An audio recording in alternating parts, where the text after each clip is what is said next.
Hello, fellow, what is it, T.K.E.'s, Tikis.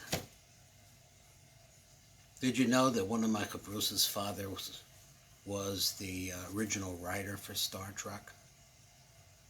He's quite a Kabbalist. And the other day he was sitting in the base medrash, or maybe just talking to another Rav, who's really a big-time rabbi in the local yeshiva, and also a person who's definitely not a student of the secrets of Torah, of the Sod.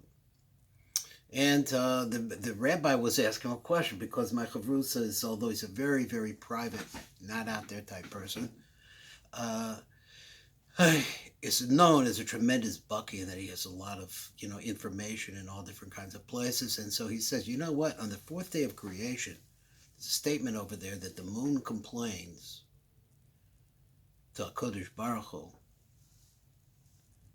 that how could you have two kings using one crown? And immediately HaKadosh Baruch Hu minimalizes her. And now we see that what creation looks like is that you have a very bright, powerful sun which illuminates the moon. The moon is only able to receive light, not generate light. Tremendous, tremendous loss for her. So he said to my chavrusa, he says, this makes sense.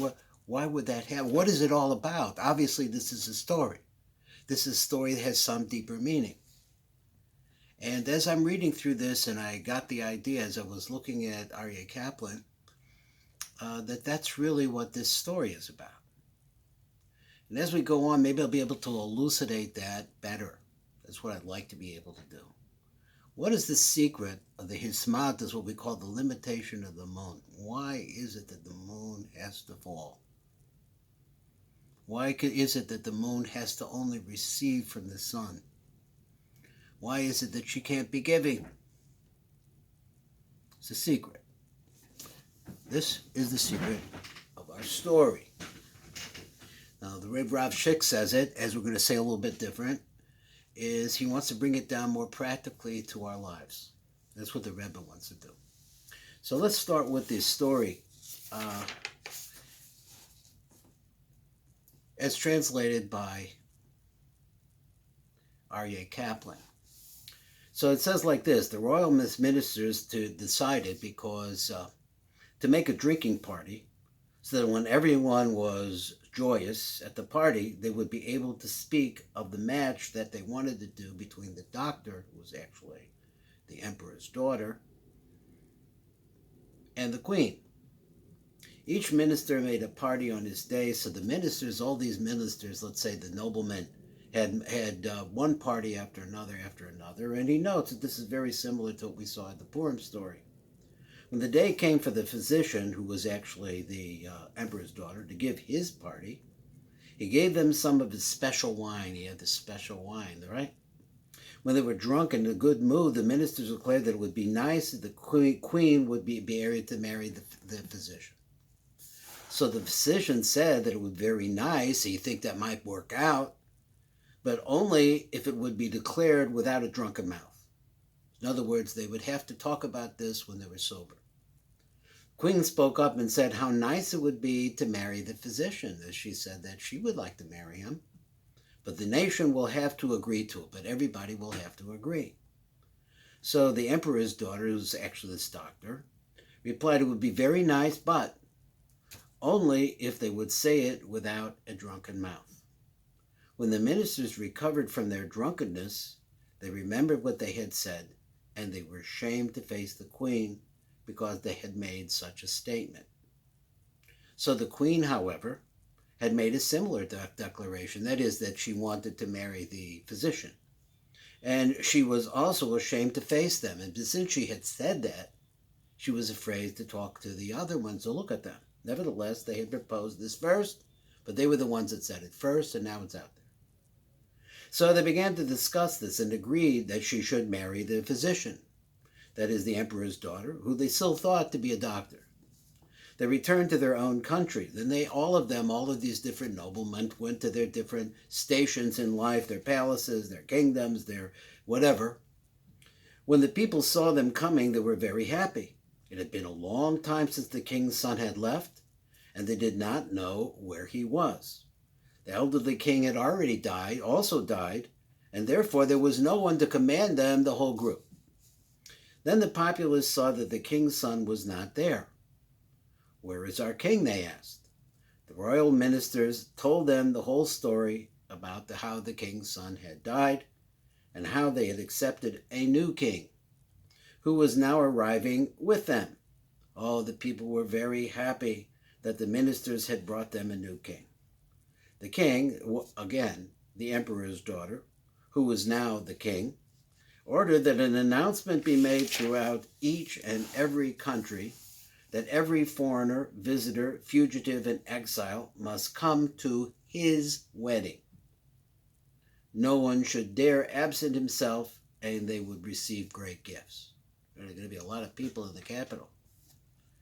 The emperor's daughter, who was now king, also ordered that wells be dug around the city, so that when anyone wanted to drink, he would not have to go anywhere, but would immediately have a well nearby.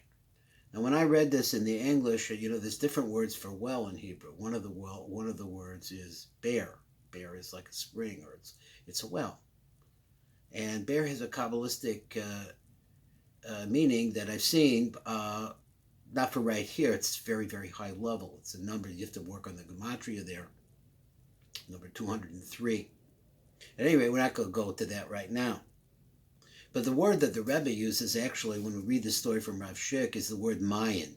Mayin is also a spring. It's like a spring well. So the emperor's daughter, who was king, also gave orders that her portrait be placed next to every well. Watches should then be set up, and if anyone stared at the image and made a bad face, or looked surprised and grieved or was upset, he should be taken prisoner. It was all set up, and the 3 people she had previously encountered came. Who were they? They were the first king's son, who was the true husband of the emperor's daughter, who was now king. The merchant's son, whose father had driven away after the emperor's daughter had fled with the ship. Remember that one? And all the merchandise. And the king who had been impeached because she had fled from him with the 7 noble women, with the 11 noble women. All 3 of them recognized her picture. When they looked at the picture, they remembered her, and they grieved. They were all upset. When they had come to the wells and saw her picture there, they recognized her and stared at the pictures. They were arrested and placed in prison. At the wedding, the emperor's daughter, who was king, now was the king, right, ordered that the prisoners be brought before him, and all 3 were brought. She immediately recognized them, but since she was dressed like a man, they did not recognize her. Addressing the impeached king, that is the king who was now one of the 3 prisoners, the emperor's daughter said, "You, king, you were impeached because 11 noble women were lost." They went off with her. "Here are the noble women. Return to your land and your kingdom." 11 noble women were there with her, and they went off. After addressing the impeached king, she addressed the merchant's son and said, "You, merchant, your father drove you away because you lost the ship with merchandise. Here is your ship and all the merchandise. Since your money was tied up so long, the wealth on your ship has been increased manifold. The ship with the merchandise in which she had fled was intact. The ship also contained the wealth that she had taken from the pirates. This was an enormous amount of money, wealth, he says, many times the value of what the ship was previously." Now, addressing her true bridegroom, that is the king's son, she said, "And you, royal prince, let us go home." Well, that they both returned home. Blessed be God forever. Amen and amen. Now, that is the English. And in reading it, as I said, I came to the understanding of that pasuk in the Chumash about the hismatos, the limitation, what we call the hismatos of the ARYEH, of the moon. Why does the moon have to fall? So we're going to see how the secret plays out to the way that Rav Schick wants to write it, because this is absolutely, actually the Rebbe is writing this, and as Rav Schick is explaining it and trying to put it out there, so that we can get a feeling for what it is that this pasuk on the fourth day of creation is all about.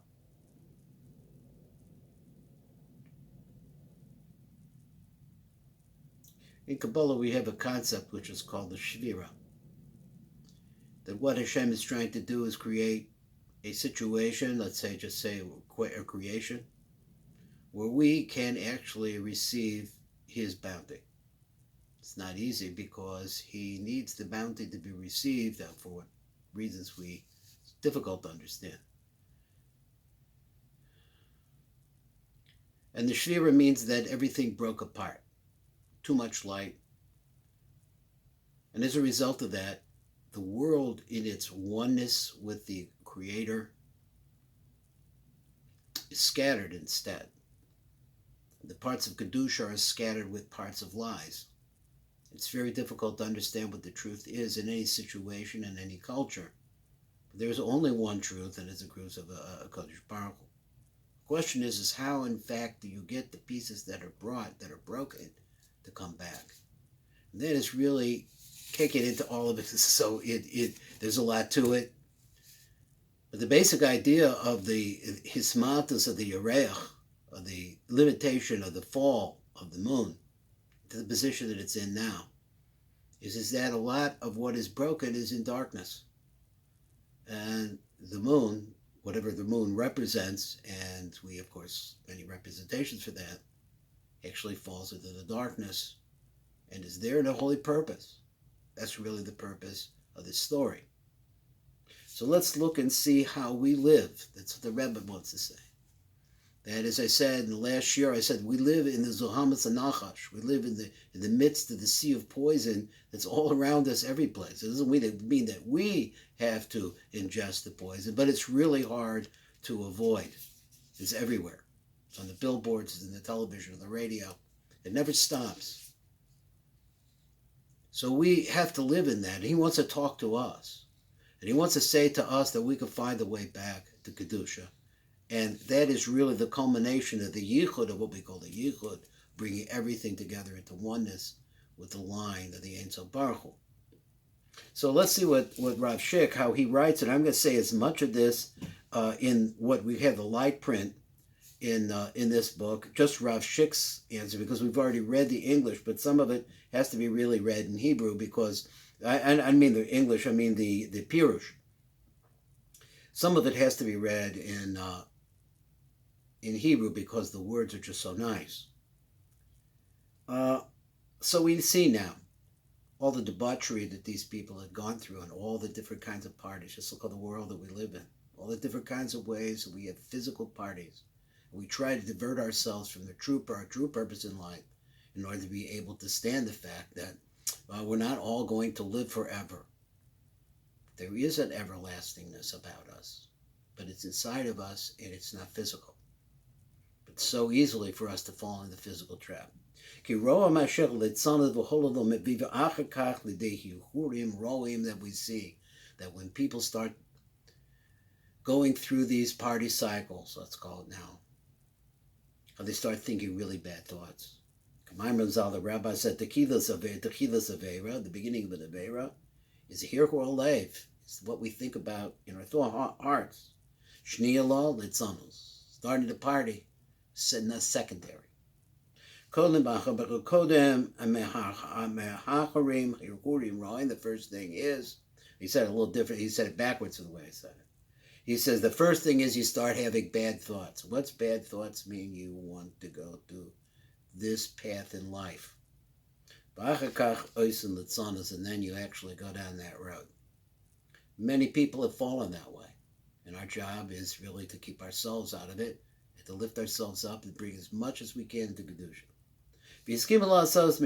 So the group decided they're going to make a big party. They're going to make a lot of parties. Because then when they're having the party and everybody's a little bit drunk, they can say whatever you want, because that's what happens. That one after another made a feast. And the rabbi said, and we have this over there in Megillah, it's a little nice little vort. He says, Gam Vashti Hamalka Asasach of the Mishte Nashim Beis Hamalchus. She also made a big party too. And he quotes this. Beis Hanashim Miboy. Oh, let me see. I think skip the praise. Oh no. So he says it should have said Beis Hanashim. He should have said in the women's section. Miboyle. Omaravo Shnechem the Devar Aver Niskavnu. The reason why we said that she did it in the house of the king, or she did it in the royal palace, let's say, is because she wanted to say that whatever it was that Achashverosh was wanting to do, she wanted to do the same thing. So he quotes a Rava quotes a pasuk here, and he says, so what's that mean? So this is a Gemara over there. It says, PIRUSH Rashi explains, Ihu Bakari, what is kari? Kari is pumpkins. Diluyin, he says, gourds of gedolos, big ones. Butzine, diluyin ketanim. Butzine, what does that mean? That means small pumpkins. Kolomar, the ba'osa men, atzma, what to say is that it's the same thing. What he was doing, Achashverosh, and what Vashti was doing was the same purpose. Zen Noef, one is an adulterer, and Zen Noefes, and this is his partner.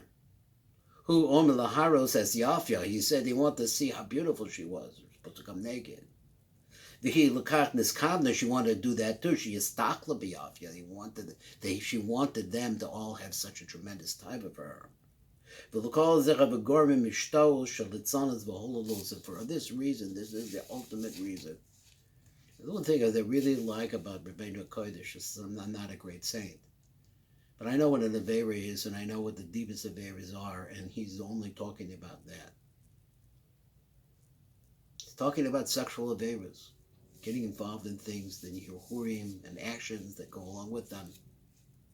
That's what Rabbeinu Kodesh wants to talk about. Then the time for the doctor's feast came. Ki hiya bas Keser, she's actually the emperor's daughter. Nasa lechem the tom hayayin amishum shalom. She wanted to give him a little taste of her special wine. So he says, Shazel or Ein Sof. What is the wine that she has? This is the light, which is within all reality, is the life of the Ein Sof. Ba'al Yedei Zen Nishtakru, and as a result of drinking it, they all become drunk. Why? Because we know there's too much light. The vessels that hold the light break. So therefore, now that everybody's drunk. And so the Sarman said, how great would it be? We have a match between the queen and the doctor. So what does he mean? They're all hungering for the doctor. This is what I see a little something over here. Remember we were talking yesterday about Hitzonis. The fact that you could change the clothes. I mean, look at all different kinds of clothes that you could possibly wear, what you might look like if you put on, a wig of this kind, or you put this on, or that, and so on and so forth. You became an actor. Well, people would take you differently, right? So here's a person who is this person, or this entity called the emperor's daughter, who was actually pure spirituality. But in the midst of a physical world, she looks like something else. Because that's all we understand is chitzonius. All we understand is outside appearances. But she, on the other hand, is really the inside. Because in the inside of every human being, and not just that, every blade of grass, as the Rebbe says, it said every tree, everything that exists is screaming out in their own way, come close to Hashem to join the Eibishter. But lahasik is or Ein Sof Baruch Hu, in order to be able to reach the light of the Ein Sof Baruch Hu. Ki leiv isha Yisrael bore tamed el kodesh Baruch Hu, because the light of the Jewish man, Jewish woman, the Jewish people is always only one thing that we only want is to come close to the light of the Ein Sof. Maybe this rose hena akvos. But the fact is that we live in this anachash, so that as a result of that, all the different kinds of bad qualities that we have about ourselves and all of our hungers and our appetites, they keep us from being able to go that route. So the doctor says, I think this is a really good idea. But remember, he said that, and I quote the just outside, that if you're going to talk, you're going to say something like this while you're drunk. I only want to hear it when you're sober. She wants to test them. If they really want to do this, or actually they're just making it up because they're wild. And they shouldn't speak when they're drunk. So the Neisach Amalka Gam came. She also answered, and she said how beautiful it would be if we could make a match with the doctor. If I could make Raksha Rabedina Taskin, but she has only one thing. I don't want to do this by myself. I want everybody to agree. Because now this yayin we call the guarded wine. This guarded wine, which is what? It is the opening to the Ein Sof Baruch Hu. It's the oldest to cling to it. So therefore the doctor answered again. This is fine. We could do all of that. We could have the most wonderful wedding. But we must make sure that when we decide that we're going to do this, it's not because we're drunk. Because we have a general rule that when you drink wine, then you start talking. It comes out secrets. Then you start revealing what's in your heart all along. Is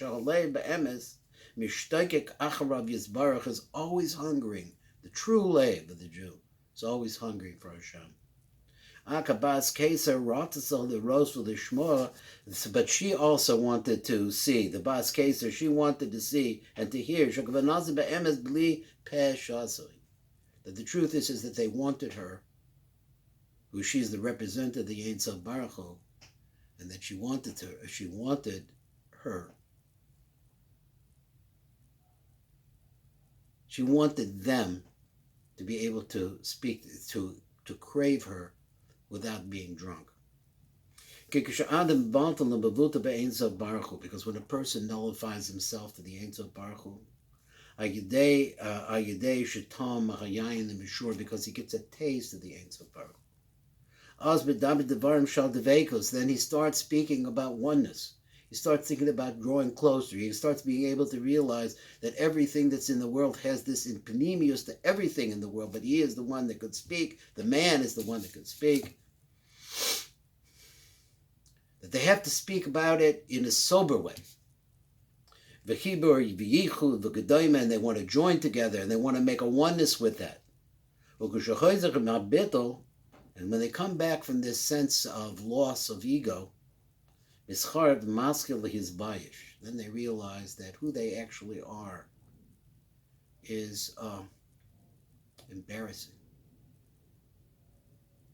A lot of the time we spend 90%, 80%, 100% of the day going after the wrong directions. And then sometime in the day somebody directs us and we realize we have a moment of truth.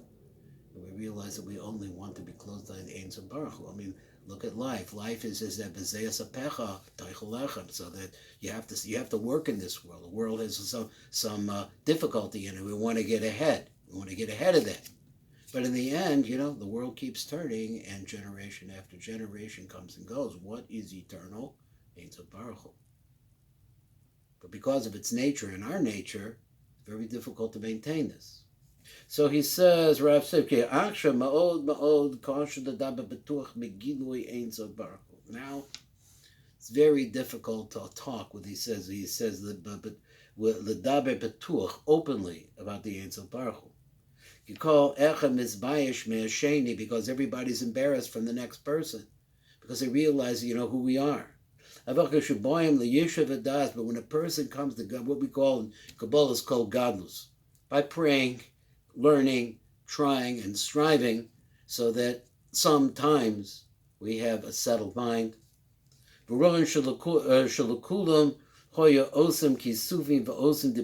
you realize that everybody, when you go to a synagogue, Everybody that's there is holy, no matter what they're doing, because they walked in the door because of what's happening in that place.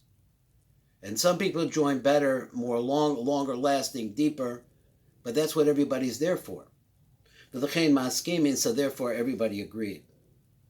So v'nischatnu hi im a doctor canal, so she actually got married.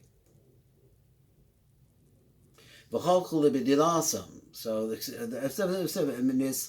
v'nischatnu he im a doctor. They got married, and then all the nobility went back to their places. I think in ischatnu, I mean, I don't think they got married. I think that they agreed to marry. Asher be'emes po munuch kol so the kiber bein neshamas Yisrael ela ein so baruch hu. Now he says that in this phrase. So let's see if I'm understanding it right, because it doesn't seem like that's easy for that easy for me. So he says that Rav Schick writes that in this phrase that they got married, or the hisnadis chasana, right? Po munuch kol soda kibor is placed all of the secret of joining between the neshamas of the Jewish people to the Ein Sof Baruch Hu. Asher bedakos, but in a very, very refined way. Akshen naflo the makoshen naflo, but the problem is that always all of us are living lives in this world, and we make mistakes, and we fall into the place where we've fallen. We've come to very low life, low level. But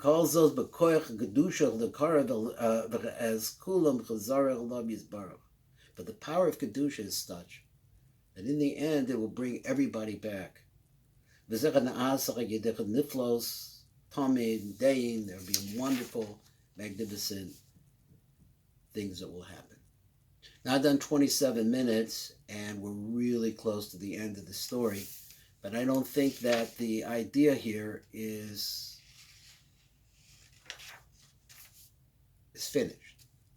So we're going to stop now, and we'll come back to this story and try to get back into the idea, what is the secret of the fall of the moon? Why is the moon in darkness? What is this emperor's daughter doing with all these people? Thanks.